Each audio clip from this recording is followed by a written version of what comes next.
Historia de la Sagrada Pasión, sacada de los 4 Evangelios por el Padre Luis de la Palma.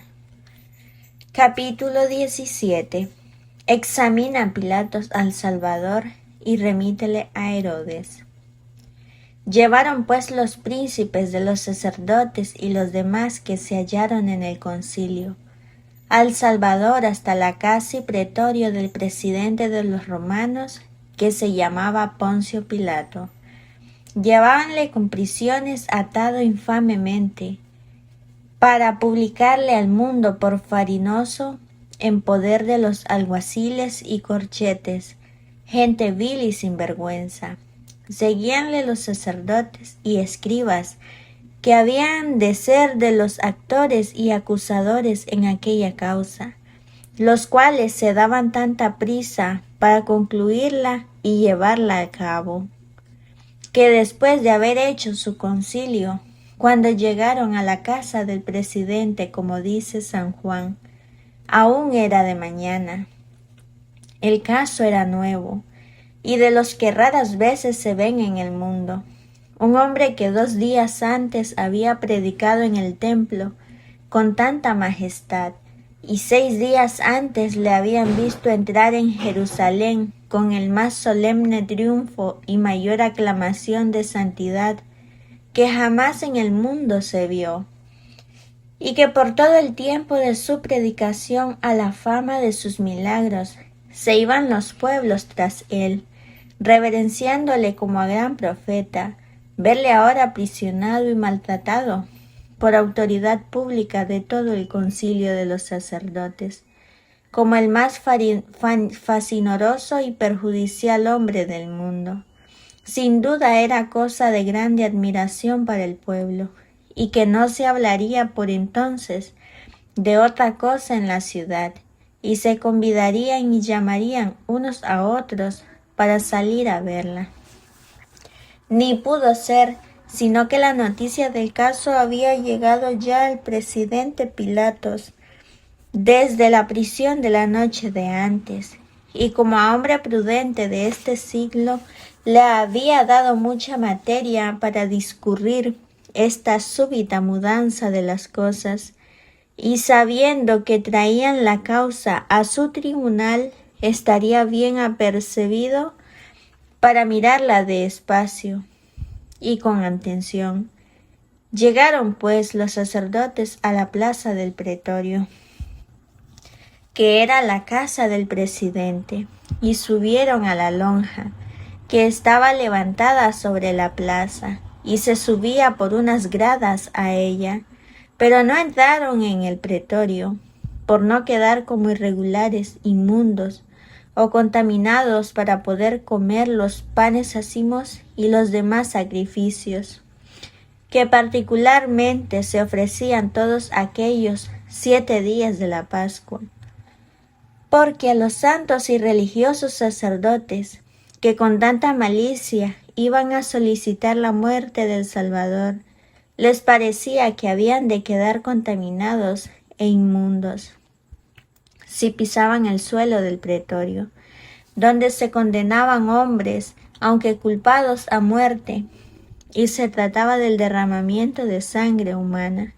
y así, quedándose a la puerta de por fuera, entregaron al Señor a los alguaciles y oficiales del presidente para que le llevasen, excusándose a título de religión de no entrar allá dentro, y rogándole tuviese por bien de concluir luego aquella causa, y ejecutar en aquella causa, en aquel hombre, la sentencia de muerte, pues el negocio era tan grave y de tanta prisa, que venían a tratarle ellos mismos en persona. Fue presentado Jesús en pie, y con sus prisiones como reo delante del presidente, el cual, viendo la mansedumbre y modestia del Salvador, y más si en esta primera vista tuvo por ventura algunas razones con él, lo cual no dicen los evangelistas, desde luego parece que se inclinó a favorecer su causa, y echó de ver que los ánimos de los sacerdotes estaban llenos de envidia y de maldad, y que el no entrar en su casa y pretorio era pura hipocresía y disimulación de santidad. Y aunque juzgaba ser esto así, le pareció con todo eso cumplir con ellos y hacer esta honra a su Pascua y a sus ceremonias.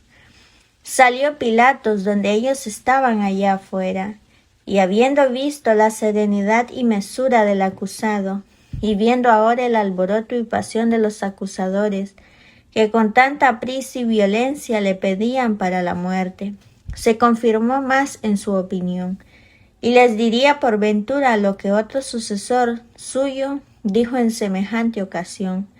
Bien sabéis que los romanos no tienen de costumbre condenar a ningún hombre, si no es que el reo tenga presentes sus acusadores, y se le dé tiempo y lugar de descargarse. Vosotros me habéis traído aquí a un hombre, al parecer sin culpa e inocente. ¿Qué acusación traéis contra un hombre como este? ¿Qué cosa parece contra justicia y razón? Entregar el preso y no decir la acusación. Parece que los sacerdotes se sintieron de esta pregunta del juez, en que les notaba o de apasionados o de ignorantes, tomando por agravio que se presumiese lo uno y lo otro de ellos. Y así dijeron: si este no fuera malhechor público y notorio, nosotros, que somos los letrados y sacerdotes, no le habíamos de entregar para que le condenase.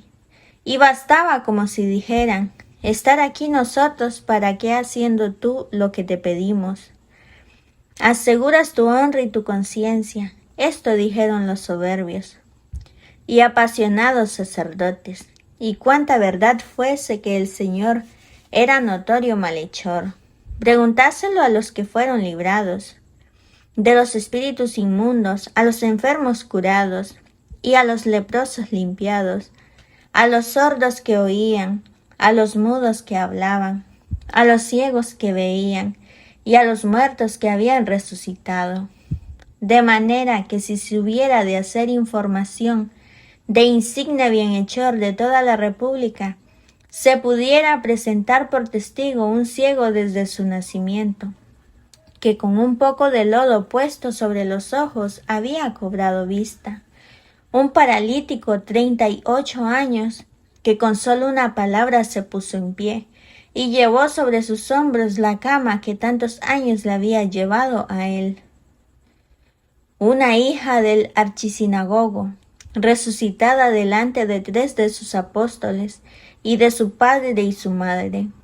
Y si estos testigos son pocos y apasionados por ser sus discípulos, toda la ciudad de Naín fue testigo de la resurrección del hijo de la viuda, gran parte de la ciudad de Jerusalén, de la resurrección de Lázaro, y finalmente, para probar beneficios, se podían presentar millares de testigos contestes, a los cuales, después de haber sanado en su presencia muchos enfermos, sustentó milagrosamente en el desierto.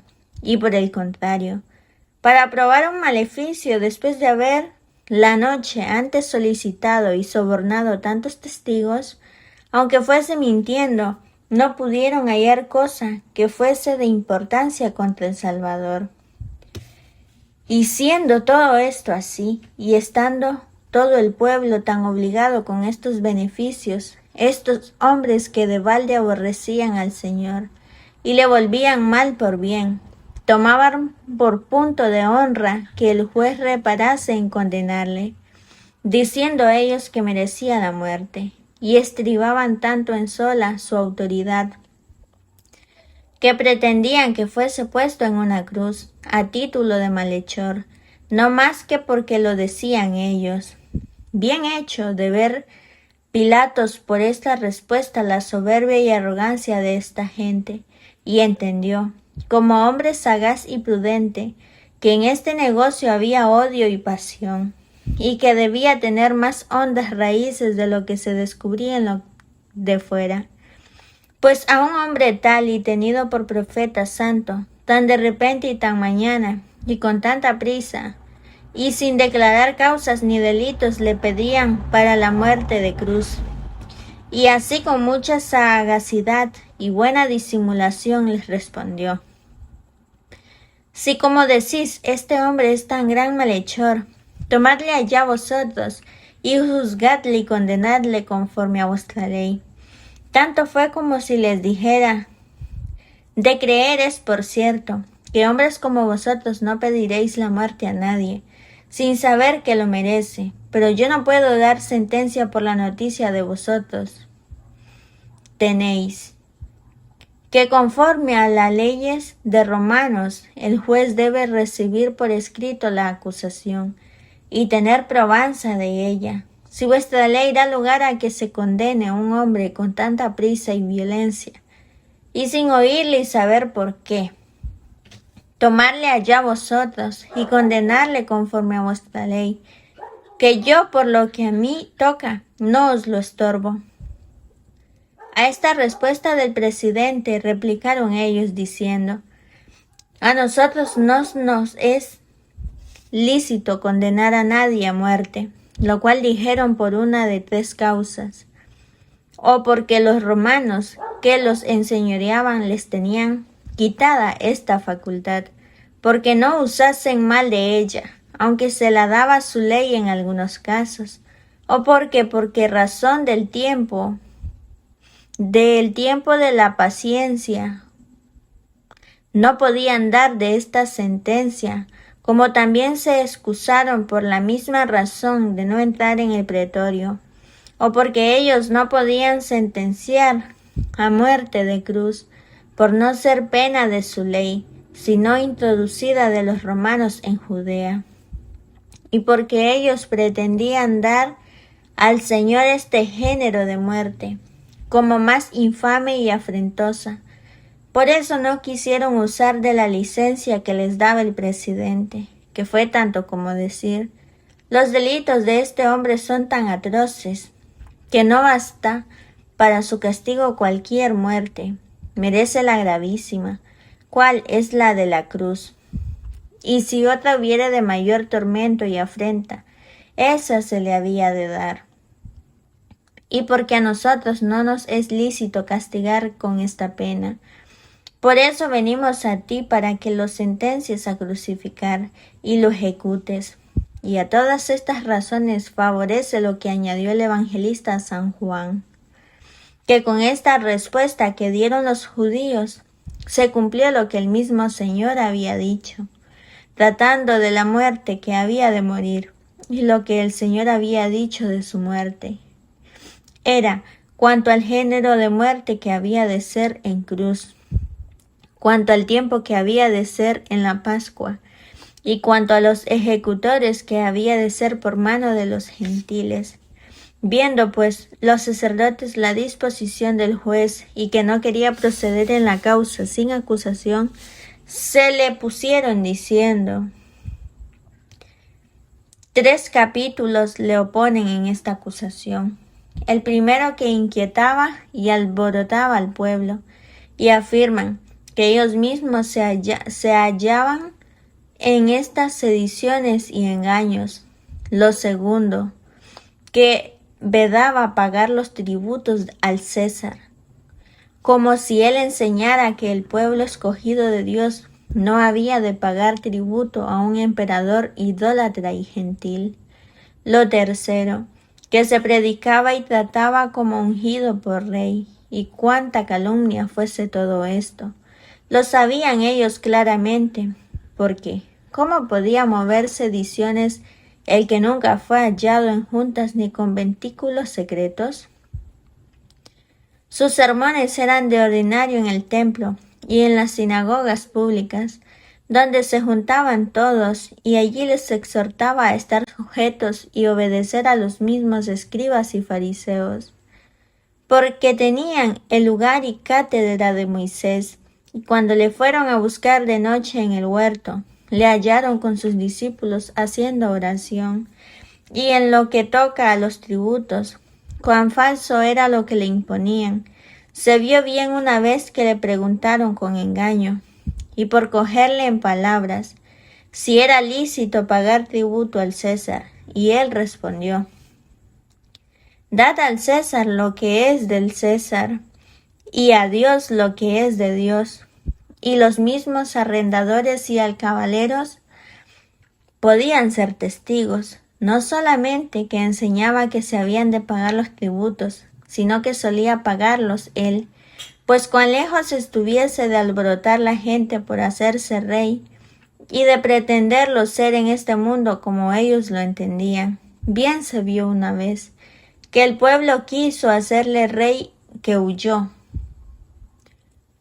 y se escondió de su presencia. Y siendo esto así, los malos sacerdotes, disimulando por entonces la causa, porque le habían condenado en su concilio, de hacerse hijo de Dios, porque ésta había de hacer poca fuerza a un hombre gentil, contra verdad y contra conciencia, le acusaron de otro crimen falso, que había de ser más odioso el presidente, por ser contra el César y contra sus rentas y tributos. Oída Pilatos esta acusación, desechando los demás capítulos, hizo fuerza solamente en el del reino, en el cual se contenía también lo que decían de los tributos, porque si era o se hacía rey, cierto estaba que había de estorbar que no se pagasen los tributos al César. Y por ser esta causa odiosa y ocasionada a motines y tumultos populares, se entró otra vez en el pretorio o audiencia para examinar sobre ella al Salvador a solas, dejando fuera a los judíos, que no querían entrar, como está dicho, por causa de su Pascua y ceremonias. Y llamando delante de sí al Señor, le preguntó primeramente: ¿Eres tú el rey de los judíos?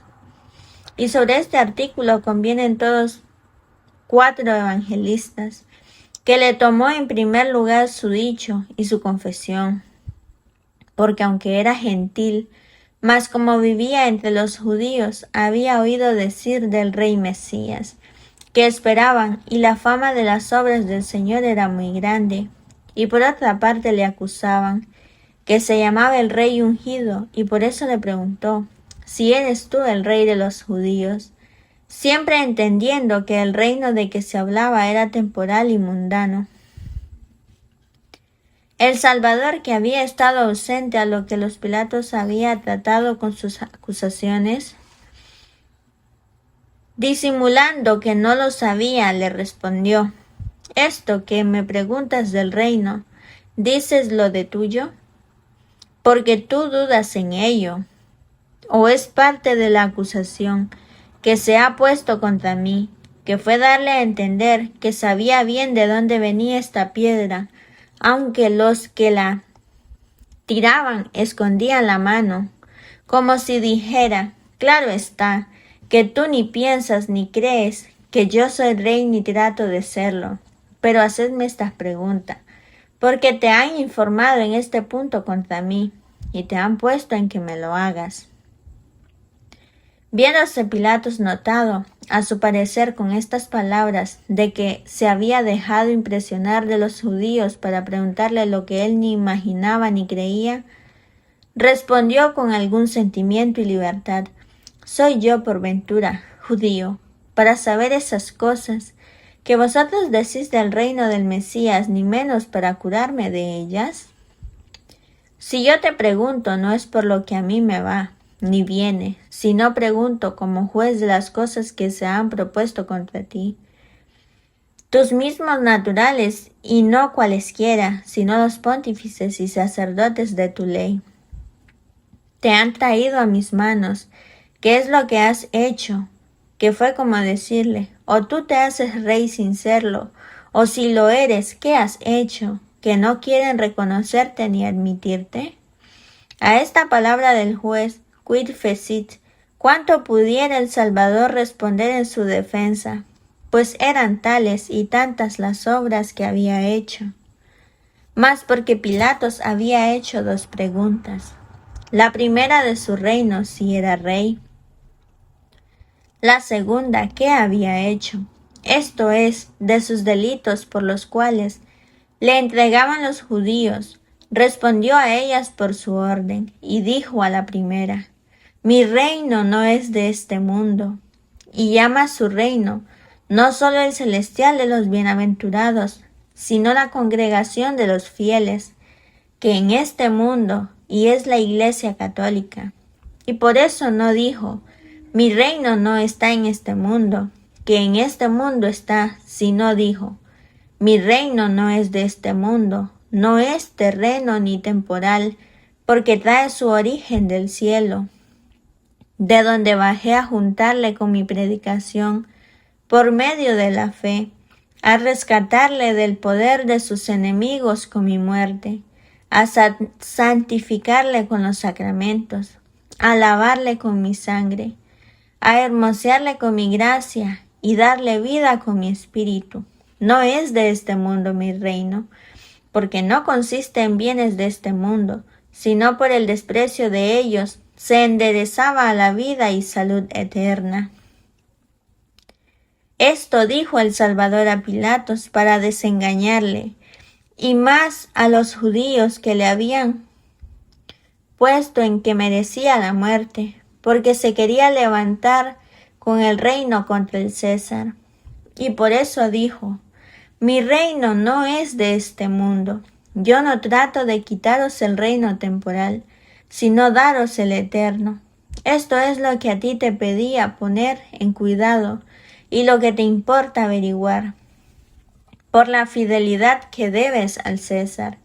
Y de esto yo te aseguro que ningún rey temporal tiene que temer o relazarse de mi reino, porque si mi reino fuera de este mundo, yo tuviera criados y ministros y gente de guarda, como tienen los otros reyes, los cuales pelearan por mí para que no viniera a manos de los judíos.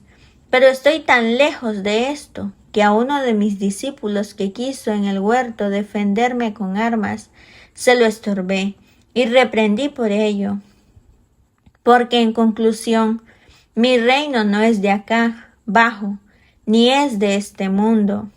De esta manera, templo el Señor su respuesta con el presidente gentil, que en pocas palabras repitió 3 veces que tenía reino, no por no negar, ni disimular el que su Padre eterno le había dado. Y otras tantas dijo, que su reino no era de este mundo, por quitarle el vano temor de querer rebelarse contra el César y embarazarle sus tributos. Luego de esta manera dijo Pilatos: sea o no, sea tu reino de este mundo, mas al fin, ¿rey eres tú? Concedió al Señor modestamente cuando dijo: tú así lo dices, que yo soy rey. Y continuando la plática, respondió a la segunda pregunta que le hizo, y dijo así: yo para esto nací y a esto vine al mundo, para ser testigo de la verdad. Esto es para decir siempre y predicar la verdad, como si dijera: no dudes de la verdad de lo que te he dicho de mi reino, porque yo no sé decir sino verdad. Y para esto nací, y a esto vine al mundo, y no he hecho otra cosa después que estoy en él. Todos los amadores de la verdad y los que son de parte de la verdad, y tienen gusto de ella, oyen de buena gana mi palabra, y reciben mi doctrina. Con esta respuesta juntamente le declaró con muy buen término y modestia la causa porque los judíos y sacerdotes le aborrecían, que no era otra sino haberles dicho la verdad y estar ellos tan lejos de ella. Y preguntándole Pilatos: ¿qué es verdad? Y sin aguardar respuesta se levantó para salir a darla a los judíos y sacerdotes que estaban aguardando allá afuera. Y parece que de esta plática quedó Pilato satisfecho y persuadido que el Salvador no tenía culpa en lo que le acusaban, ni causa de condenarle a muerte, como lo pedían, porque él mismo confesaba que no tenía reino de este mundo, ni le pretendía, y hacía evidente esta su confesión con el poco fausto y aparato de rey que tenía. Otras teologías del reino espiritual no se quiso meter en ellas, menos alargar pláticas sobre lo que tácitamente oponía a los pontífices, que aborrecían la verdad y a él porque le predicaba. Y así, habiendo dicho que él había nacido para decir verdad y que los que amaban la verdad le oían de buena gana, con el desdén y autoridad de Señor, le preguntó: ¿y qué es la verdad? Y levantándose sin darle lugar a responder, mostrándole en aquello mucha superioridad, y que no le preguntaba para oírle, sino para atajarle, haciendo menos caso de él, porque es cosa ordinaria entre señores no querer oír la verdad, ni saber lo que es, o por ventura Pilatos, advirtiendo que le esperaban allá afuera los pontífices y letrados, y lo más principal de los judíos, no le pareció justo detenerlos, y así, estando satisfecho del punto principal, cortó la plática y salió a darles respuesta, y les dijo: yo he examinado a este hombre con lo que le acusáis, y después de muy mirado, no hallo en él causa ninguna para condenarle a muerte. Y esta fue la primera audiencia que tuvo Pilatos con el Salvador, y la primera vez que dio testimonio de su inocencia, y de la injusticia y pasión de sus acusadores. Viendo pues los pontífices el mal despacho que llevaban de su petición, y sabiendo por ventura, o conjeturando lo que el Salvador había respondido del reino espiritual, y que no era reino de este mundo, debióles de parecer que con aquellas palabras fingidas y razones sutiles había trastornado al juez, y advirtido mañosamente la pregunta del reino a sentidos espirituales, daban voces como furiosos diciendo: bueno, es eso de no querer reino de este mundo. Y trae alborotado todo el pueblo, predicando y enseñando por toda Judea. Porque él empezó desde Galilea, a donde llamó a los apóstoles, y empezó a juntar escuela. Y el ruido y alboroto y movimiento del pueblo ha llegado hasta esta ciudad. Y esto por ventura, dijeron, porque pocos días antes, en la entrada de los ramos, se había removido toda la ciudad, preguntando los unos a los otros: ¿quién es este?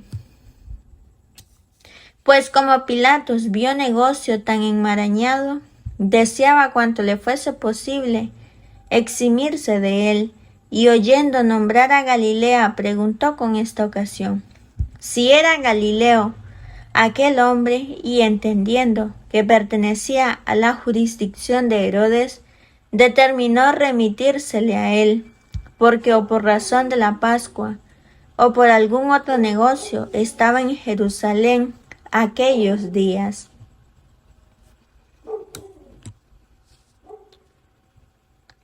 Gracias por llegar hasta el final de este capítulo.